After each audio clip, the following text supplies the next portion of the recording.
2014 में इतिहास बनाया था। इस बार भी वही जोश, वही जज्बा, मैं देख करके हैरान हूं जी।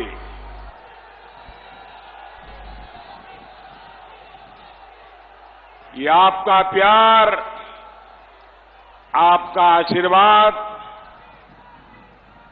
मैं सर झुका करके आप सबका नमन करता हूं।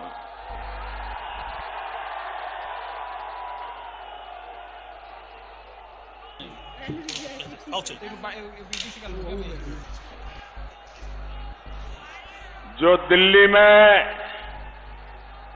एयर कंडीशन कमरों में बैठ करके बुआ और बबुआ की तस्वीर दिखा करके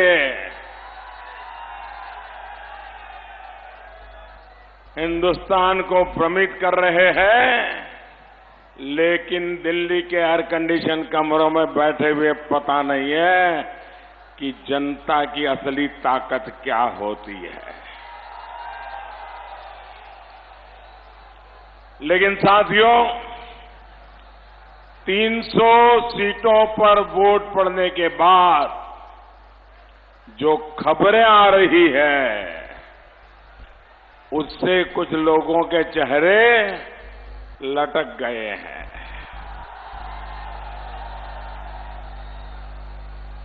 अब इन्होंने फिर से ईवीएम का राग छेड़ दिया है। चुनाव आधा पूरा हुआ है,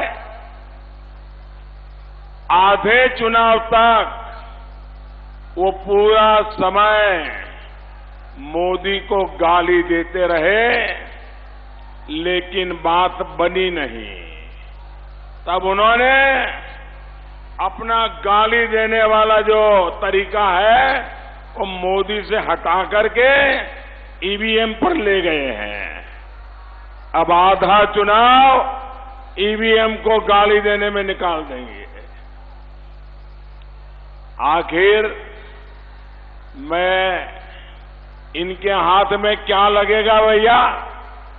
इतनी गालियां, इतने आरोप, इतनी झूठी बातें, अब ईवीएम को भी नहीं छोड़ रहे। इनके हाथ क्या लगेगा? इनके हाथ लगेगा 0 बटा सन्नाटा।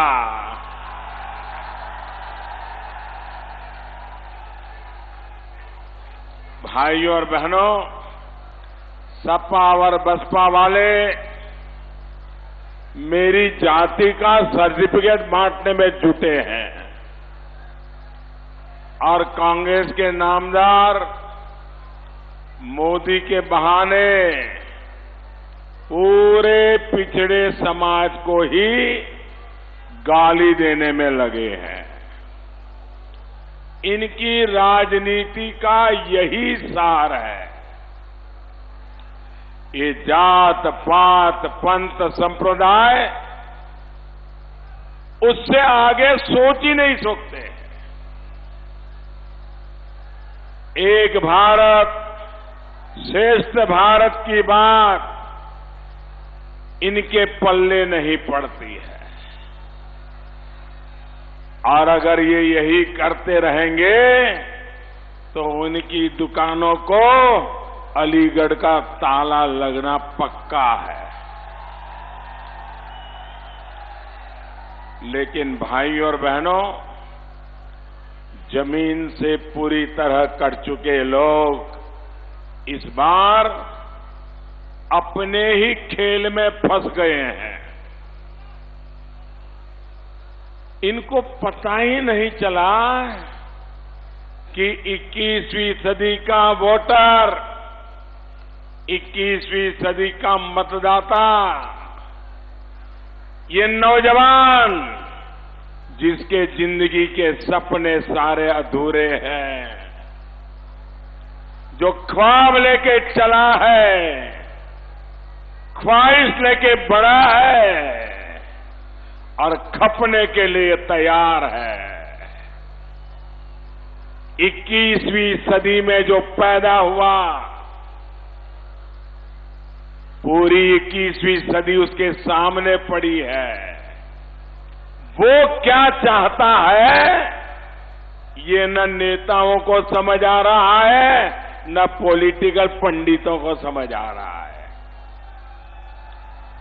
भाइयों बहनों, ये जाति के समीकरण बिठाते रहे और हमारे युवा बेटा बेटी विकास की राजनीति के साथ आज खड़े हो गए हैं।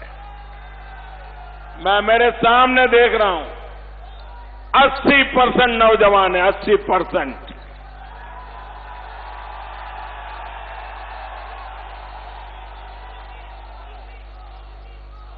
और मुझे बताया गया, मैंने कहीं रिपोर्ट में भी पढ़ा, मुझे पढ़कर के खुशी हुई। मुझे बताया गया कि आमतौर पर जो सरकारी मशीनरी होती है, वो चुनाव में ये करो, ये ना करो, ढिकना करो, फलाना ना करो, इसी में लगी रहती है। मुझे बताया गया कि यहां जिले के जो चुनाव के अधिकारी हैं, वे 100% वोटिंग के लिए मेहनत कर रहे हैं। ये बहुत अच्छी बात है, मैं उनको बधाई देता हूं।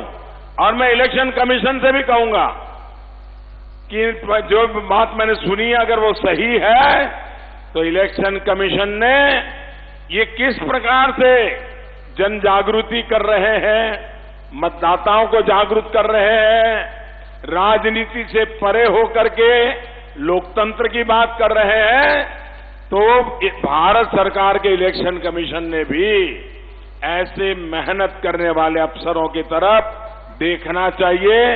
और उसमें से पूरे देश में इस चुनाव नहीं तो आगे वाले चुनाव में ये क्या तरीका अपनाते हैं, कैसे लोगों को मोबिलाइज किया, ये सारी बातें डॉक्यूमेंट करनी चाहिए। मैं बधाई देता हूं, जो मैंने सुना है वो अगर सही है तो, क्योंकि मुझे इस लोकसभा चुनाव में पहली बार वोट डालने जा रहे नौजवान नए भारत के नए संस्कारों का निर्माण कर रहा है। इसकी वजह है कि उस पर अतीत का बोझ नहीं है, उसके पास सिर्फ और सिर्फ भविष्य के सपने हैं। साथियों, आप मुझे बताइए, मैं ये सबसे बात करना चाहता हूं, मेरी बात ध्यान से सुनोगे।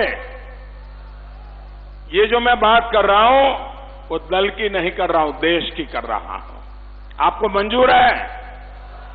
आप सब हाथ ऊपर करके बताएं तो बताऊं मैं, वरना कभी कभी क्या होता है कि लगता है जरा चुनाव का इधर उधर कर दे तो मजा आता है। लेकिन मैं कुछ मूलभूत बात बताने का मेरा आज आपके बीच आया हूं, बुंदेलखंड की धरती पे आया हूं, तो मेरा मन करता है जिस धरती पे रानी झांसी को हमेशा याद किया जाता है, उस धरती पर दल से उठ पड़ के देश की बात होनी चाहिए। और इसलिए मेरा मन करता है मैं आपसे देश की बात करूं।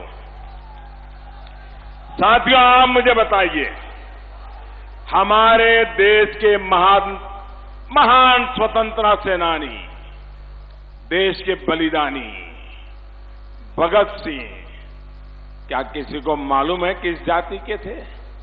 सुखदेव किस जाति के थे? राजगुरु कौन जाति के थे? चंद्रशेखर आजाद कौन जाति के थे? रानी लक्ष्मीबाई कौन जाति की थी?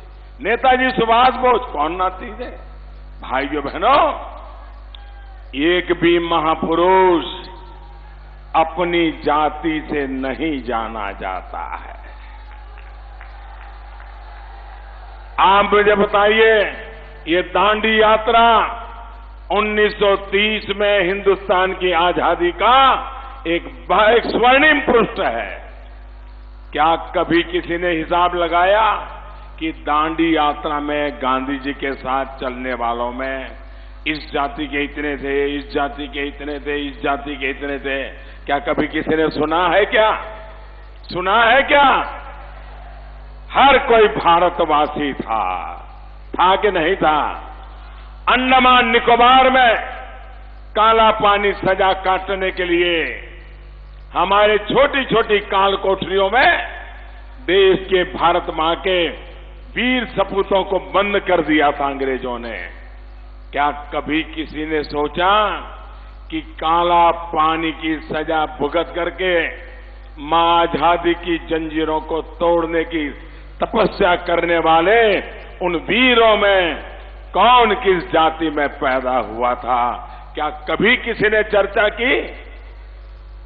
भाइयों बहनों, आजादी के आंदोलन में कौन जाति थी, कौन जाति नहीं थी, किस जाति के नेता के साथ कौन था, ये न कभी किसी ने चर्चा की, न ही किसी को पता था।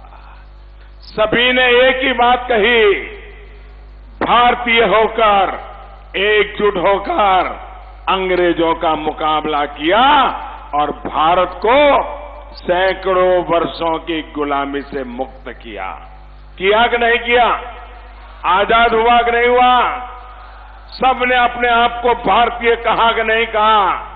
हर एक के दिल में मां भारती थी कि नहीं थी?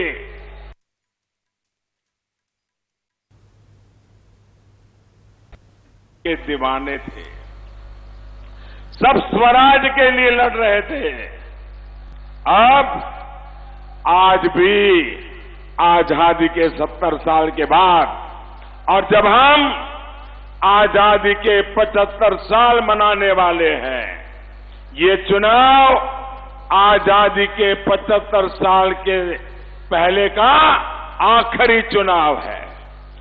आजादी के 75 साल मनाने जा रहे हैं, तब एक और पड़ाव पर हम आए हैं। जितनी उत्कंठा, जितनी बेचैनी, जितनी छटपटाहट आजादी पाने के लिए थी, आज वही मिजाज विकास के लिए, देश को आगे बढ़ाने के लिए पैदा हुआ है। जाति के बंधनों को तोड़कर देश ने एक बार फिर स्वराज जैसे हासिल किया था, वैसे फिर जाति बंधनों को तोड़कर सुराज्य हासिल करेगा। आजादी ने स्वराज्य दिया, ये जागरूकता सुराज्य देने वाली है। लेकिन भाइयों और बहनों, नए भारत की इस ऐतिहासिक यात्रा में आपको ऐसे लोगों से, ऐसे राजनीतिक दलों से सतर्क रहना है जो वापस देश को पुराने दौर में ले जाना चाहते हैं। याद रखिए, आजादी के इतने वर्षों बाद जाति बिरादरी के नाम पर वोट मांगे गए, लेकिन प्यार क्या हुआ? सत्ता में आते ही बदले की कार्रवाई शुरू हो जाती थी। राजनीति की इस मॉडल ने सिर्फ व्यक्ति व्यक्ति में ही भेद नहीं किया, क्षेत्रों के आधार पर भी भेदभाव किया। बुंदेलखंड के इस पूरे क्षेत्र को अभाव में रखने का पाप भी इसी सोच के कारण हुआ है। साथियों, 2014 में आपने भेदभाव की इस व्यवस्था को तोड़ा और इस चौकीदार के नेतृत्व में एक मजबूत सरकार बनाई।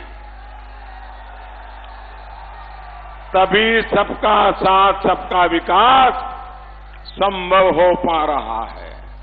भाइयों और बहनों, आज जो गांव गांव सड़कें बन रही है, वहां हर जाति, हर पंथ का साथी जाता है। गांव-गांव घर बिजली पहुंच रही है, वो हर जाति पंथ के लोगों को मिल रही है। गैस का सिलेंडर हर जाति हर पंथ के गरीब परिवार